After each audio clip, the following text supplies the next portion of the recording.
טוב לכם, ברוכים הבאים לאצטדיון סמי עופר לעוד פרק ביריבות הספורטיבית הגדולה והמפוארת בין מכבי חיפה למכבי תל אביב. שתי הגדולות של עונת 23-24 נפגשות בפעם השלישית תוך 26 ימים. גם אנחנו מקווים. הנה הכדור החופשי שסייף מגביה טוב לרחבה וגולדברג כמעט כובש. כן, לורנצו קוראים לו, לורנצו שימיץ', פתיחה חלומית לירוקים, הרגש בירוק מתפרץ כבר בדקה השלישית. שוב זה קורה בין מכבי תל אביב למכבי חיפה, פאניקה בהגנה של מכבי תל אביב שהתחילה באיבוד כדור וחטיפה של דין דוד, עבירה ומיד מהנייח הזה רפאלוב מגביה כדור שנדבק לראש של שני שחקני מכבי חיפה. סליחה, זה סייף שמגביה את הכדור, שתי נגיחות, גולדברג ואז שימיץ', שני הבלמים מגיעים לכדור נייח בתוך רחבת החמש של מכבי תל אביב, אף אחד לא שומר והדרך של שימיץ' עושה 1-0 מהמם למכבי חיפה.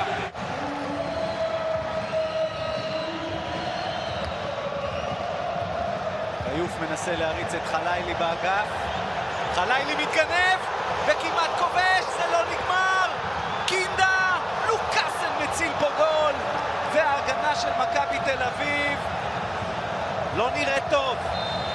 סגירה נוראית שם של בלטקסה על חלילי, והשוער לא יצא בתזמון נכון עם ההגנה. משפטי הציל פה גול, ואם קינדה רואה שם את דין דוד הוא מוסר לו פס מהעבר השני. דור פרץ יכול לעשות פה משהו מסוכן, קיוף יוצא וחוזר, רביב המועד והכדור מורחק. איזו הצלה של סייף. כן, סוף סוף תנועה לעומק של דור פרץ, לא מוסר כל כך טוב, אבל תראה את ההתנפלות של פרץ וזהבי על כדור הרוחב. סייף מציל פה גול של 100%, ואחר כך על הכדור החוזר סק עושה פה שטות, עדיין בג'טלג אולי, ורביבו מנסה לתת כדור רוחב, קיוף לוקח פה גול. רפאלוב מנסה לעבור את אבישי כהן וזה לא צולח, והנה הזדמנות, דין דוד 2-0. מה עושה ההגנה של מכבי תל אביב? הירוקים שוב חוגגים פה 2-0. דין דוד עם שער עשירי העונה באדיבותה הגדולה של ההגנה התל אביבית. זה כבר משהו שרובי קין לא יכול להכיל. מופע אימים של הגנת מכבי תל אביב, ושוב דור פרץ שעשה טעות גדולה גם במשחק הקודם, מוסר רוחב ללוקאסן בתוך הרחבה תחת לחץ. מכבי תל אביב זקוקה לשלושה שערים כדי להפוך את הקערה על פיה, ומכבי חיפה בכלל לא מתכוונת לעצור, היא רוצה עוד. חלילי, כשהוא פותח מבהירים זה מפחיד. בשמאל, כמעט 3-0, משפטי עודף. מכבי חיפה יותר קרובה לשלישי מאשר מכבי תל אביב לחזור למשחק בדקות האלה.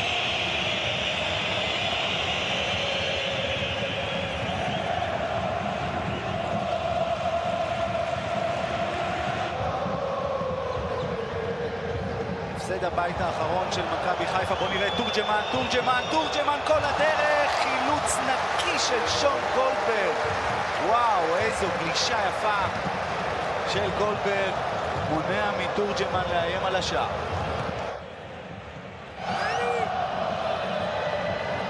הנה ההזדמנות של דור פרץ, לא יאומן, כדור מדהים, ורובי קין עוד רגע שובר את הספסל. תגובה של רובי קין, אני לא ראיתי אותו דבר כזה, לא ראיתי אותו מהרגע שהוא הגיע לארץ. רביבו מריץ את קניקובסקי, תורג'מן, הנה שון גולדברג מאבד אותו, ותורג'מן לרשת החיצונית. פעם ראשונה שתורג'מן ממש בורח לשון גולדברג, וזה כמעט עולה למכבי חיפה בשער. קני סייף, כבר בישל היום. הנה הגבהה, נגיעת יד. יש פה נגיעת יד, וגרינפלד צריך לקבל אולי קריאה.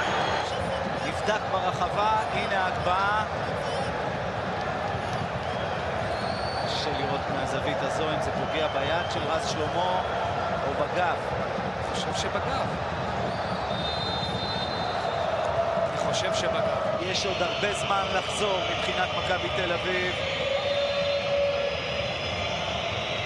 שום דבר עוד לא נגמר פה. הנה הגבהה, וקיוף לוקח את זה. אף אחד לא הצליח להסיט את הכדור ולהפתיע את השוער של מכבי חיפה. כדור פנטסטי של דן ביטון, לא היה צריך להתרומם גם הרבה לכדור הזה להסיט אותו. רק לגעת. תורג'מן. יופי של מסירה לדוידה. הנה ההזדמנות. ביטון מנסה לעבור את קיוף במקום לבעוט לו. עדיין ביטון. ושימיץ' דיפ שם את ערן זהבי. הנה דוידה, הנה אולי השער המצמק, אבל כשלא הולך אז לא הולך, ולתורג'מן לא הולך, הכדור עוד לא יצא החוצה. יותר קרוב לקרן מלשער. תשמע, צריך להגיד, אושר דוידה עשה פה שתי פעולות גדולות במשחק. מכבי תל אביב מפספסת פה הזדמנות ענקית לצמק את התוצאה ל-2-1. ערן זהבי בדרך לסיים עוד ערב מתסכל מאוד מבחינתו. כדור טוב של דוידה, התגובה של קיוף לא פחות יפה. עדיפה פנטסטית לשחקן היחיד במכבי תל אביב שבאמת עושה מהלכים ששווים גול היום. אושר דוידה עם בעיטה מזווית לא פשוטה בכלל, סובב את הגוף ואת הכדור. אולי מוכיח לרובי קין שמקומו בהרכב הראשון הערב. תורג'מן על סף הרחבה, האם נראה פה שער מצמק? זה הסיפור של מכבי תל אביב הערב, הבעיטות, לא בעיטות, וככה לצהובים קשה מאוד לספק את הסחורה מול מכבי חיפה. מסתיים לו המשחק. מסיידגו עם ידו על העליונה מול רובי קין. מכבי חיפה מנצחת בפעם השנייה העונה את מכבי תל אביב, ושוב מצמקת את הפער בצמרת לנקודה אחת בלבד, והירוקים הם מרגישים שאולי נפתחת כאן הדרך לאליפות רביעית.